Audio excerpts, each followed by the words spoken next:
Elvie Pump can be connected to the Elvie Pump app on your phone to make pumping more convenient and discreet.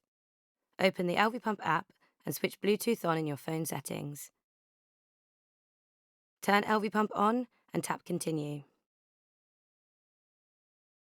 Now, press and hold play pause until the side lights start flashing on the pump.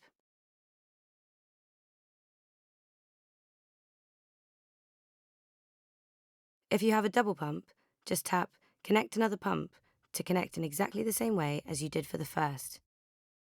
In future sessions, turn on Elvie Pump, open the app, and Elvie Pump will connect. If it doesn't, just tap the Bluetooth icon in the app. For further instructions, please check out the help section on our app, elvie.com, or contact our customer care.